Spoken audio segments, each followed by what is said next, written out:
Siyabingelela abazalwane egameni elihle lenkosi yethu Jesu Kristu waseNazaretha.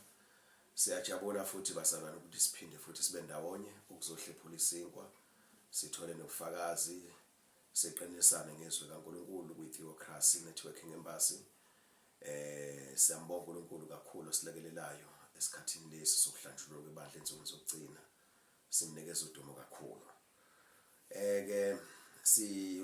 Sinodade wethu la usisi wethu sizocela ukuthi abingelele azishiye igama nesibongo nendawo avela kuyo egameni lika Jesu. Amen. Siyambingelela.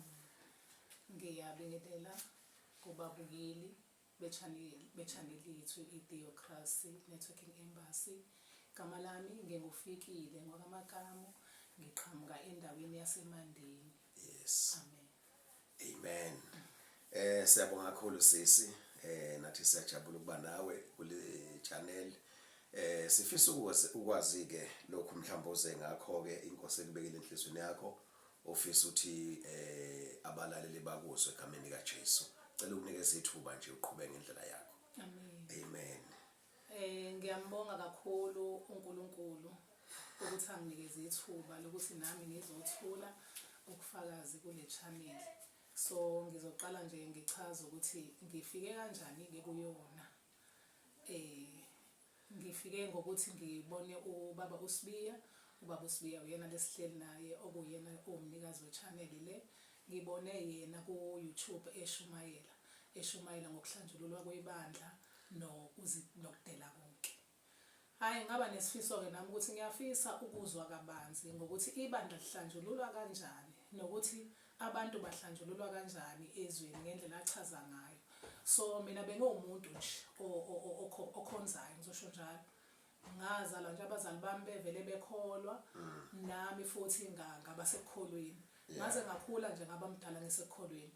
Kodwa nganginganayo into yokuthi khona into ekuthiwa ibandla liyahlanjululwa nokuthi kufanele sidele konke. So ngafisa ukuthi ngibonane ke nobaba uSibiya ukuze ngizwe kabanzi ngalezi zinto azichazayo. Ngoba ngalesi sikhathi bengikhula nje ngisekukholweni ngikhonza but bengenza konke okwenziwa abantu abangakholwayo. So ngibe ngisindisiwe.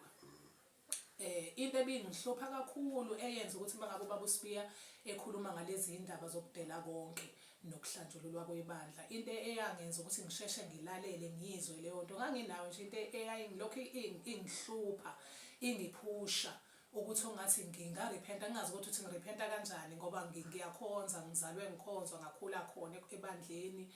Yini okufanele ngiyihlambulule kuyona ngingakubona ngathi ngiyakhonza kodwa khona into engishodelayo and ngangazi ukuthi yini eshodayo noma ngikhonza kodwa ngibona ukuthi khona into okufanele ngabe ikhona. Ngangayinakileke kaMoya oyiNgcwele ngoba ubaba uSibiya nje beshumayela nje ushumayela ngokuthi ibandla kufanele lihlanjululwe, kufanele ukuthi sidele konke ukuze uMoya oyiNgcwele ekwazi uku-operate ezimpilweni zethu. Ngangakunakanga lokho futhi nje ivele emabandleni ngicathi into engasanakiwe leyo into kaMoya oyiNgcwele ekubeni ibalulekile. So ngizochaza ukuthi indaba yami iqale ngo-4 February 2024 la engaqala khona ukuthi ngiphushwe nje ukufisa ukuthi impilo yami ilungiseke. So ngathatha ama-dry fasting nje ngikhuleka uNkulunkulu ukuthi ngifuna ukuqonda. Ngifuna ukuthi ngoba nganginawo lento yokuyibuza ukuthi njengoba sikholwa nje siyaya yini ezulwini and siya kanjani. Nganginakho lokho enhlizweni yami kuyimbuzo engizibuza yona. So mangithatha lama-dry fasting ngifasta ngimcela uNkulunkulu ukuthi mina ngicela angiqondise noma azambule ukuthi njengoba sikhonza nje sikhonza into ezosibeka kuye yini na. Ngafasta ke ngenza ama-dry fasting nje mangabe mhlawumbe once a week. Yes. Kwase kuthi mangikhumbula kahle kwangabo September October kanjalo. Bengiwumuntu othanda ama-Nigeria, ama-movie ama-Nigeria. So bengihlalela kuwona nje sonke isikhathi ngibuka wona. Ngicathi ngase ngi-addicted kuwona ngingazi kodwa. So bese kungikhathala ukubuka wona. Ngicathi uNkulunkulu noma uMoya oyiNgcwele mhlawumbe wayenza ukuthi ngikhathala ukubuka wona. Ngase ngiyashintsha ngiyobuka intshumayelo nama-testimonies abazalwane ku-YouTube. Okay. Ilapho engathola khona ke ubaba uSibiya ke. Quarter to meet. We quarter to meet. Yes. So amabandla wethu awagxilile kakhulu entweni yokuthi kufanele sihlanjululwe, siconfesse, sibhabhadiswe, sirepente, zonke izinto ezikanjalo, ngoba ukurepenta ubaba uSibiya usifundiseke yena ukuthi sirepenta usuku nosuku. Okay. Okay, ngase ngiyathanda ukuthi ngifundiswe-ke. Masifunda uMathewu 28 verse 19.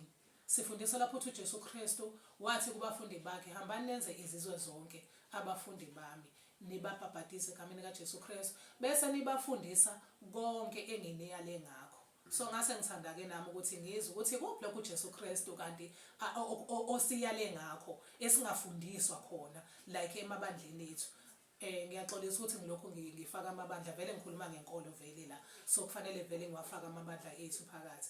Waphinda wafundisa ngencwadi yezenzo kaLuka 24 verse 49 ukuthi ngalesi sikhathi-ke sebebhabhadisiwe uJesu Kristu wabayala ukuthi bahlale eJerusalema baze bembathiswe amandla kaMoya Oyingcwele. Yayi siyafika-ke lento kumele engqondweni yami uthi okay, into eshodayo la ebengilokhu ngiyizwa uMoya Oyingcwele, ngoba vele uMoya Oyingcwele ubaba uSibiya lo esihleli naye la uma esifundisa usifundisa ukuthi uMoya Oyingcwele akahlali esiphithiphithini, akahlali enhlizweni egcwele yonke into. So uyaqhubeka kuyasifundisa ukuthi uJesu Kristu wayefundisa ukuthini. Encwadini kaLuka 9 verse 23 uthi ongithandayo akathabathe ongivumayo akathabathe isiphambano sakhe angilandele imihla ngemihla. Kuneyifundo-ke ebengiyithola mangabe efundisa ebengiyithola emcabangweni wami. Lapho ngacabanga into yokuthi mangabe ethi simlandele imihla ngemihla, ngacabanga okwamabandla ukuthi emabandleni siyakhonza, abanye sikhonza Saturday, abanye sikhonza Sunday. So mangabe uJesu Kristu ethi simlandele imihla ngemihla, asikwazi emabandleni simlandela only once a week, uSaturday noma uSunday, imvamisa ngizosho kanjalo. Amen. Bese kuba nencwadi uMathewu 22 verse 37 othi wothanda inkosi uNkulunkulu wakho ngengqondo yakho yonke, ngenhliziyo yakho yonke. So kuyabuyela kule liphuzu leli alishumayelayo ukuthi kufuneka sizihlambulule, sidele futhi konke, ngoba asikwazi ukuthi mangabe sithanda uNkulunkulu siphinde sithande nayo yonke into. Asizukuba nalo uthando kaNkulunkulu mangabe sithanda yonke into. Masifunda uMathewu 6 verse 33 uthi funani umbuso wezulu kuqala, usho kanjalo. So lapho ngathola isifundo sokuthi mangizibheka mina ngathola ukuthi hayi mina ngaze ngofune umbuso wezulu kuqala, into engiyifunile kuqala izinto zempilo yami. So nalokho kwakungihlaba-ke ngaphakathi mangabe efundisa. Okay, zikhona-ke izincwadi obesifundisa ngazo ezokudela konke. Abangcwele mhlambe mangabe bethanda ukuthi bazifunde lezo incwadi zokudela konke, like uLuka 9 verse 23 kuya ku26, nalapho uJesu ukhuluma khona ukuthi yena uthandayo kumlandela akadele konke amlandele. Bese kuthi uFirst John 2 verse 15 kuya ku17 kukhulunywa ngokuthi singalithandi izwe.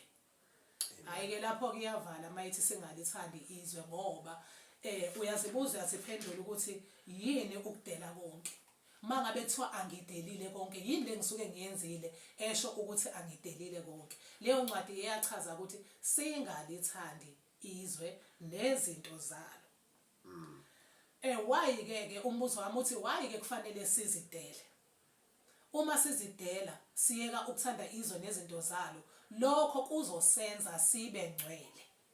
Lokhu-ke obekwenza ukuthi ngibe nesikhali enhlizweni yami ubungcwele ebengingenabo, ngoba mina bengithanda izwe noma bengenza yonke into yezwe khona ngikholwa. So ubungcwele vele-ke bengingeke ngize ngibe nabo lapho. So ngangifundiseka-ke lapho ukuthi nayo into eshodayo empilweni yami, njengoba ngisho ukuthi bengikhonza kodwa ikhona into engathi iyashoda, kodwa futhi ngingazi ukuthi ngizothi yini. So ngalesikhathi ubaba uSibiya ekhuluma ngalento, inhliziyo yami yavuma ukuthi ya nayi-ke lento kuyona yona ibilokhu ihleli enhlizweni yami ukuthi angiyakhonza impela kodwa ngathi khona okushodayo. So that's why-ke ngalandelela-ke ngahlala nanaye ukufunda, ngaqhubeka ngihlala naye ukufunda. kunombuzo ke othi ke why kufanele sibe ngcwele. Impendulo yami engayithola mangabe ngizibuza lokho ukuthi mangabe siba ngcwele siba nomoya ongcwele. Umoya ongcwele uyena osiqondisayo endleleni. Uyena uma singamaKristu ngizosho kanjalo ngoba bangcwele ngiyafisa ukucacisa la ukuthi abantu esikhuluma nabo kahle kahle la emhlabeni singizigaba eziwu2 singabantu. Khona laba abantu laba abakhonza uNkulunkulu abamvumile uJesu Kristu bathi uyinkosi nomsindisi ezimpilweni zabo. Bese kukhona abantu abangamvumile uJesu Kristu and abangazani noJesu Kristu. Abanye abasho nokusho ukuthi akekho uJesu Kristu. Besho nezinto eziningi ngaye uJesu Kristu. Asikhulumi nalabo bantu labo. So uma sikhuluma la sithula ubufakazi bethu siqwashisa kumaKristu akanye nathi ngoba vele asikwazi ukuqwashisa umuntu vele ongekho kuleyo nto.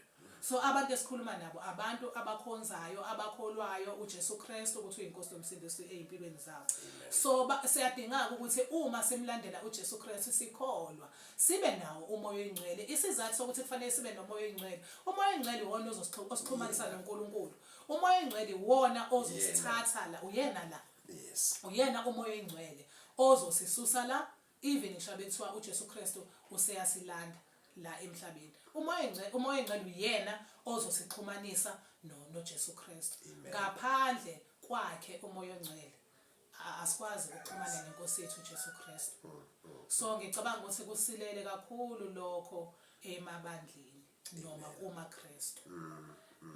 Yes. Asoze siyibone inkosi ngaphandle kwakhe umoya ongcwele. Amen. Yes. Iyona transport nje esisa kumdali wethu. Iyona transport esohamba ngayo. So ke lento iyacacisa ke ukuthi ngaphandle kwakhe sizosala vele. So into enye ke engiyibukile ke kuwona amabandla ethu esikhonza kuwona ngibuke ukuthi kune corruption.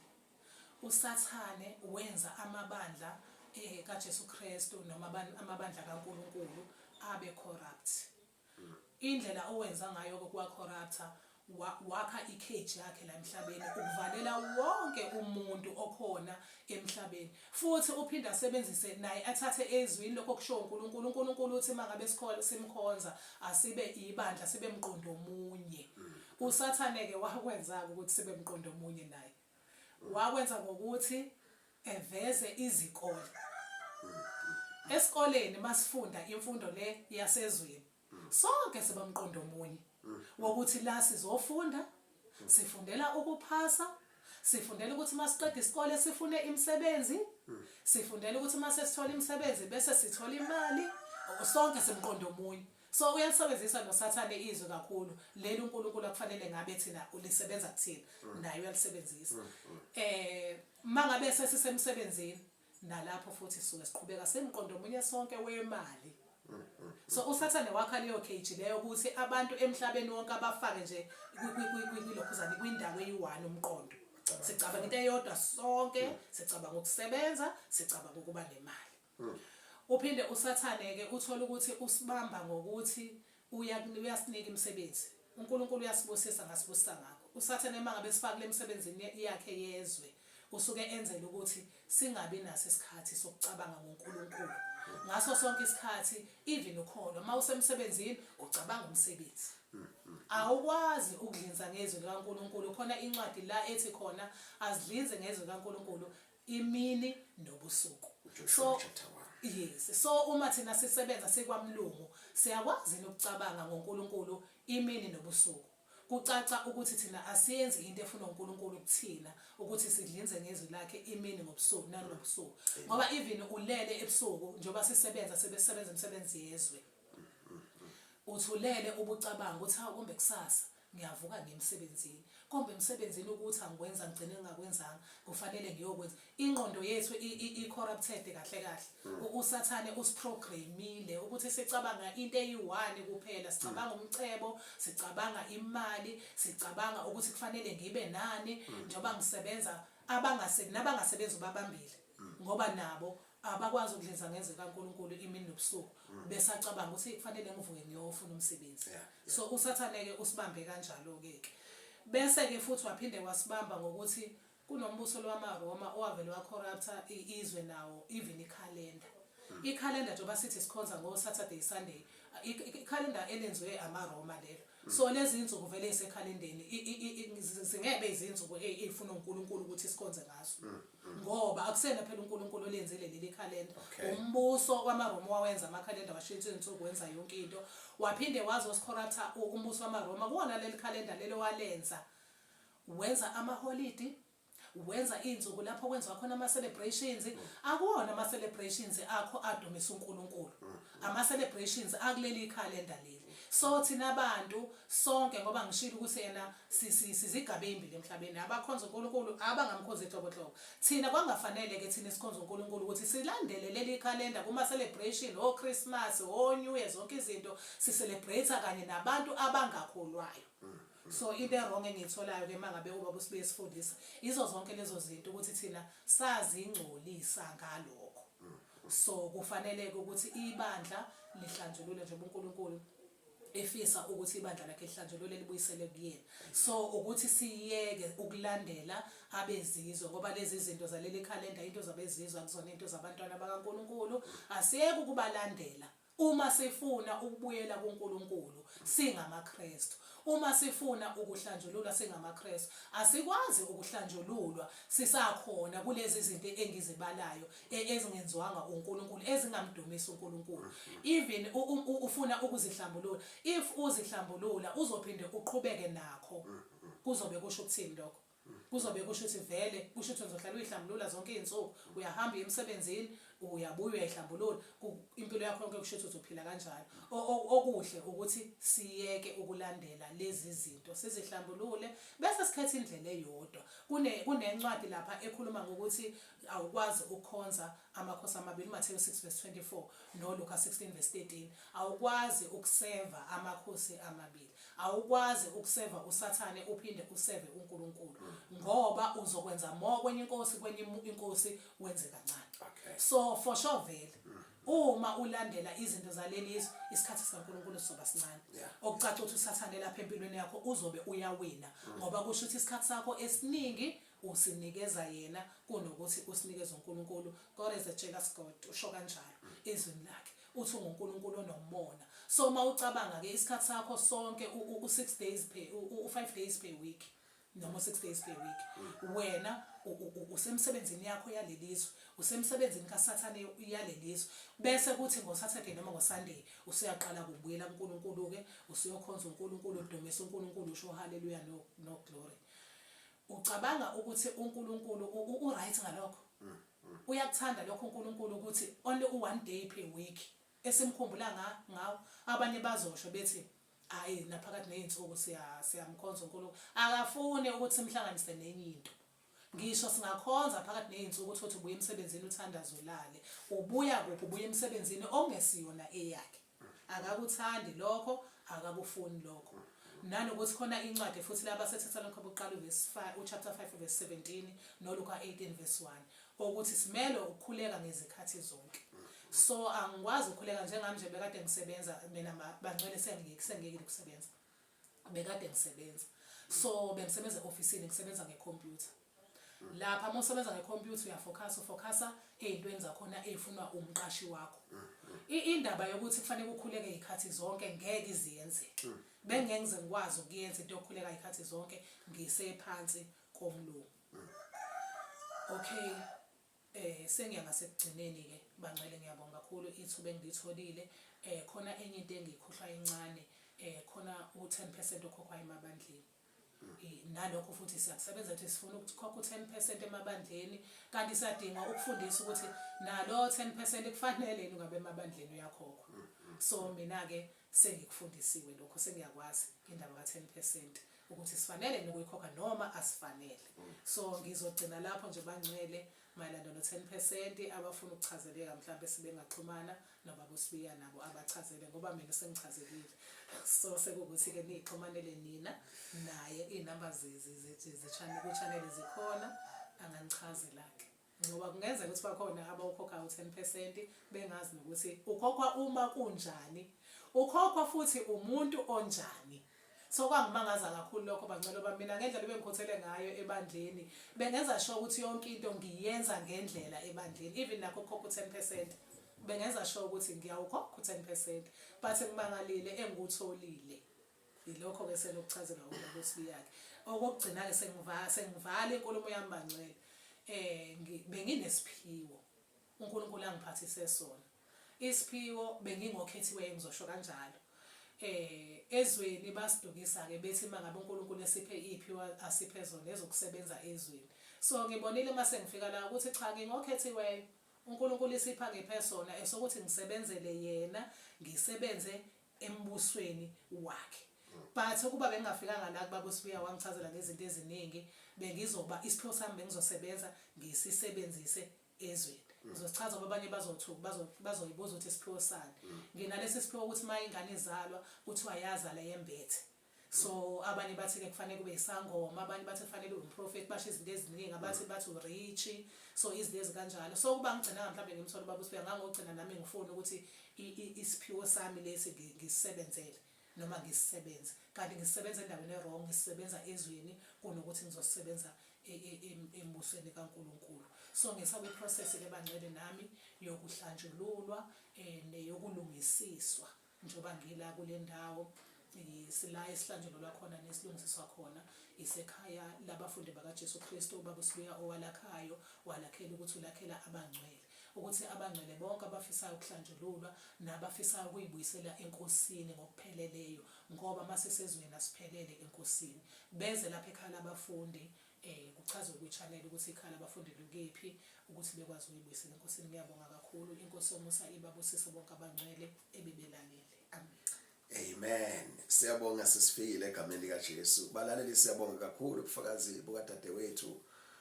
mhlambe nje ukuhlaziya nje kancane noma ukucacisa kancane indaba ka10% ithi inkosi uJesu dayisani konke nakho nabe labampofu yayikhuluma neyoung rich man uLuka 18 uqala lapha kuverse 18 young rich man lena yayicebile kakhulu so yesithi inkosi uJesu ke mayiqhubeka lapha emavesini ulukhuni kangakanani ukungena kumuntu orich embusweni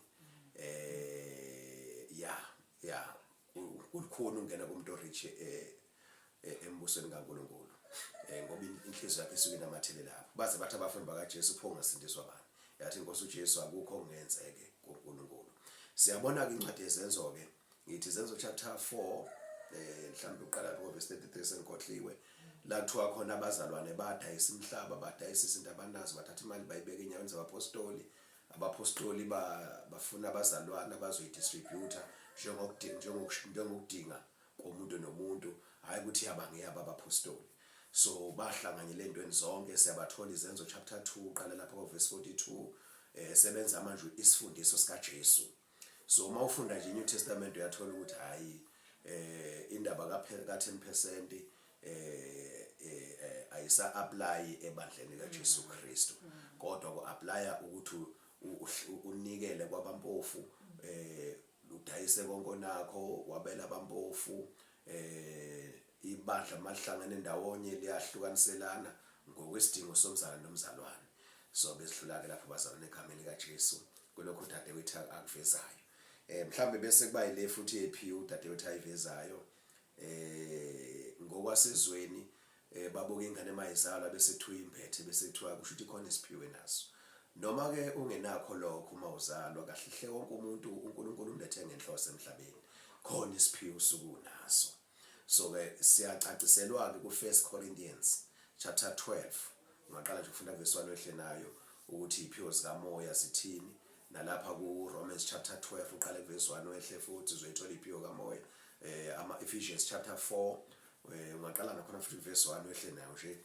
uzoyithola lapha namasusu uqala ku verse 8 wehle indaba yephi ukuthi abanye wabanika ukuthi babe ngabapostoli lakho ababizwa ukuthi fivefold so ke sonke singena kuleyo lawo ma categories ke eziphiwo akekho umuntu ongenaso isiphiwo so ke kodwa bese kuba nento ebhlungu ukuthi uthola umuntu onesiphiwo isiphiwo sakhe uthola ukuthi umprofeti bese ntshontsho ayisitha ayoba isangoma ntshontsho isitha mhlawumbe umuntu une healing then ntshontsho isitha ayofundela ubudokotela une healing lo muntu lowo njobe ethanda nje ukuthi uthanda kodokotela hle nonesi usuke enento enenhliziyo ukuthi anakekele abantu so ke usathaneke lo mbuso wade usho ke sisi wamaRoma ufike necorruption eningi ne-deception eningabi wasutshela abantu ukuthi ke mase besebenza sebefundile bengonesi bongodokotela benakekela abantu ba ubizo benza ubizo kanti abalwenzi ngendlela kaJesu Kristu inkosi yamakhosi nombuso kaNkulunkulu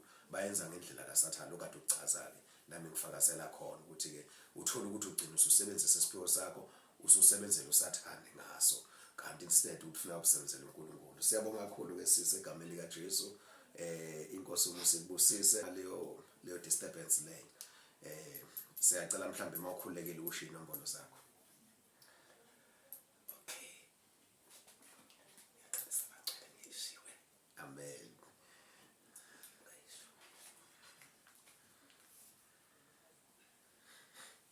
Haleluya bazalwane siyabonga kakhulu usayibhala inombolo khona ngizoyisho bazalwane ikhona into esiyaphazamisa la emphinjeni wahisheka siyaxolisa ngalokho inombolo azotholakala kudadewethu ithi 078 538 7639 078 538 7639 usisifikile makamu. Siyabonga kakhulu ke bazalwane inkosi yomusa sibusise siyathemba ukuthi lobo bufakazi ukhona umuntu obusuke ebuqondene naye obumsizayo egameni likaJesu. Amen.